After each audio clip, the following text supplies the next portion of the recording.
Today, we're gonna talk about NAS.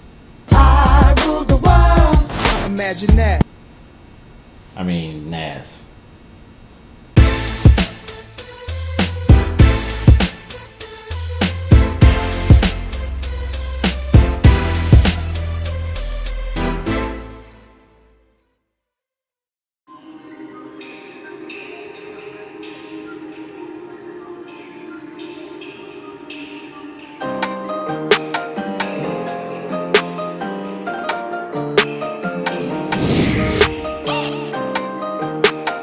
What's up, everybody? It's PJ the Great. I hope you're having a super beautiful day.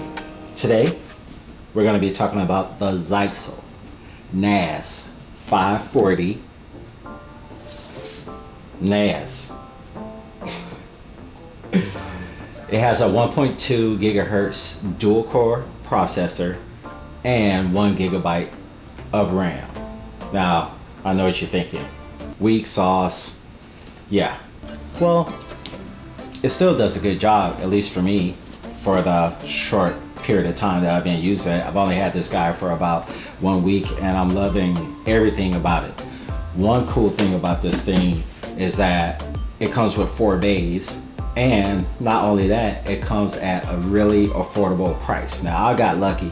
I found it on eBay, seller refurbished. It was $135 for a 4-bay NAS. That's insane, because usually those other companies, they're asking like double that and sometimes even more for 4 bays. So that was a winner in my book. Another key selling feature with this NAS right here, and you probably see it is right behind me working as we speak. It has dual LAN ports for link aggregation. And that's another thing that you really don't see in a NAS at this price, which is pretty cool. I'm not using link aggregation right now. I'm just using it in just 1 LAN port. But it's nice to know that that option's there if I ever wanted increased speeds. Another cool thing about this little NAS is that it comes with 3 USB 3.0 slots. So that means fast transferring when you want to plug in like a thumb drive or an external hard drive. And another bonus with this too is that you can plug in an external hard drive and leave it in there. This NAS will recognize it, and now you have additional NAS storage. So it's just like expanding your storage here just with the USB 3.0. And it also has an SD card reader, so if you want to take your little SD card straight out of your camera, plug it right into the NAS, you can do that and it'll be accessible. And then it has this one-touch copy feature, so when you plug in your SD card, you can just plug it in, push the button, it's totally programmable, and you can have all of those files go to a certain folder on your NAS, and that's pretty cool. And you can also do that with the USB 3.0 ports. Now, the setup process on this guy was pretty much straightforward. There was a little bit of an issue that I was having when I first started setting it up. I'm gonna calculate that up to user error because there's 2 dual LANs as I spoke of. I tried to put my Western Digital My Cloud Home on the other LAN port, and that was causing the issues with setup. After I unplugged that, then everything's set up just fine. You just go to the web link and it discovers your NAS, and then you're up and running and you're ready to go with the setup process. Now, the Zyxel NAS540, it comes with a variety of RAID options that you can run on this thing. One of the options is JBOD, which is just a bunch of disks. Actually, it's not really a RAID, but it's an option in there. Then there's RAID 0, which a lot of people like to call scary RAID. And then there's RAID 1, RAID 5, RAID 5 plus hot spare, and also RAID 10. I'm currently running it in JBOD. Probably wondering why get a NAS if you're just gonna run in JBOD. Well, I just happen to have 4 hard drives of different sizes lying around the house, so I figured just throw those in there, using in JBOD for now. But in the future, I definitely plan on using this thing as RAID 5 hot spare. One thing to note, if you pick this thing up, if you're like myself, you have a variety of drives at different sizes. It does give you the option to do RAID 0, but for some reason when I was doing it on my system, it was telling me that I was going to get the full capacity of all 4 disks, which we all know is not the case in RAID 0. It was telling me I was going to get the same size in RAID 0 as in JBOD. I didn't chance it because I know that it is not true, and I don't know how this thing would be able to do that, so I just went with JBOD. Now, what are some of my favorite features of this little NAS? One feature that I really like about it, it has this auto on and off scheduling. So I have scheduled mine to turn off at midnight and turn back on at 8 a.m. Now, I know a lot of people like to have a NAS that runs 24/7. For me, I really didn't need that because I'm the only person that's actually going to be using this thing right now. So I know I'm not going to be using it in my sleep. So I might as well have it shut off while I'm sleeping. And another thing too, since the drives that I have in there aren't necessarily NAS or enterprise drives, it's probably within my best interest not to have it run 24/7. So I actually like that. Another feature I like on here too is that it gives you backup options. You can back this up to any other NAS that you want. I was trying to figure out how to back it up to my Western Digital My Cloud Home, but I haven't been able to figure that out yet, but maybe I will figure it out. Or you can also just back it up to an external hard drive that you have plugged directly into the NAS. Right now I have like a Western Digital 680 gigabyte hard drive that's plugged into the back, and I have that as a backup system. Now you're probably thinking that's probably not going to be enough. My JBOD right now is at 12 terabytes, but it does give you an option to save the files whole or save them as a compressed like DAR file. So that's what I've been doing on here right now, and so far I've been getting away with it. So what are some of the cons that I've picked up on since I've been using this guy? Well, the first con that I've noticed is the lackluster apps for your mobile devices. They actually have 2 apps. They have one called Zyxel Drive and one called zCloud, and they're both like meh. They're not really that good. I'm not impressed with them, to be honest with you. The app that I have for my Western Digital My Cloud Home is actually a lot better, but it does what it needs to do. It gets you into the system. You can access your files and see what you have. I believe the zCloud one allows you to actually download stuff from the NAS onto your phone, whereas the Zyxel Drive just lets you access the files, but you don't have the ability to actually download them and use them. So to me, that's a con. Maybe I just need to play around with it a little bit more, but it's really not that straightforward. You really have to dive in there and play around with it. And since we're on the topic of apps, another con is this really doesn't have a lot of apps.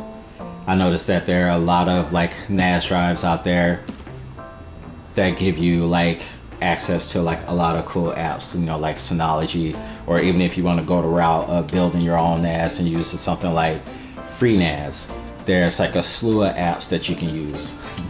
The app options on this thing is like lacking big time. There's no app for Plex, so you're not going to be able to use this as a Plex server.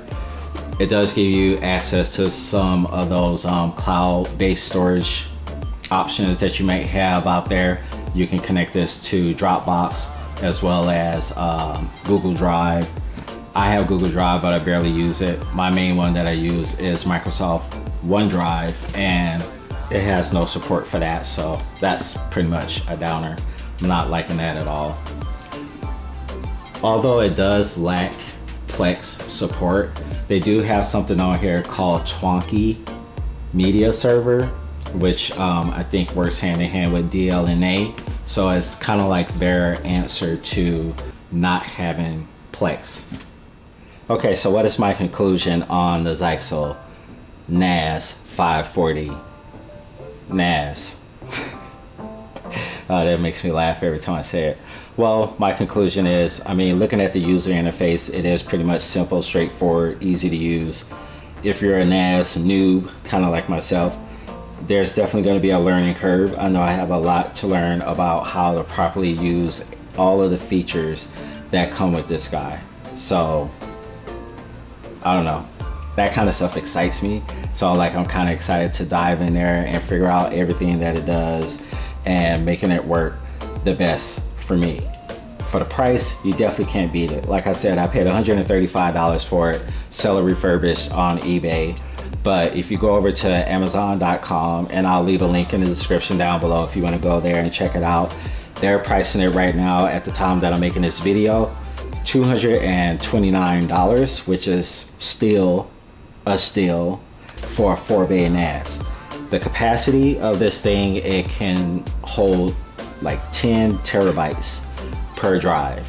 So you're looking at up to 40 terabytes of storage if you're running JBOD or RAID 0.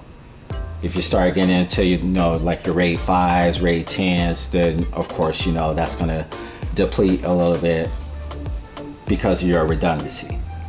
JBOD for me is going to work out just fine, especially since I'm going to have an external drive plugged into the back here doing backups. So JBOD is not going to hurt me. I'll move over to a RAID 5 sometime soon. I think this is a great NAS for somebody that's on a budget, somebody who wants all the benefits and the features of a NAS, but they don't want to shell out all of the money that these other companies are, you know, asking for, like Synology and what is it, like Drobo, and there's a bunch of other companies out there. Their prices are like way up there. $229, you can't beat that, especially can't beat it for $135. That's the reason why I jumped on it, and I really didn't need it right now, but glad I made the purchase. I think it's worth the look. Hey, here's an interesting little tidbit that I want to share with you guys in regards to this. Now, I'm looking at the product specifications on the box here, and it says as far as hard disk is concerned, it can take 4 2.5 or 3.5 SATA II hard drives, 24 terabytes max. But I've seen this exact same model being sold by other people on eBay that are including 4 10 terabyte drives already installed in it. So I'm thinking that it can actually go higher than what this box says. And in regards to SATA II, if you go over to Zyxel's website, the hard drives that they're advertising that they've tested this unit with, they're SATA III drives.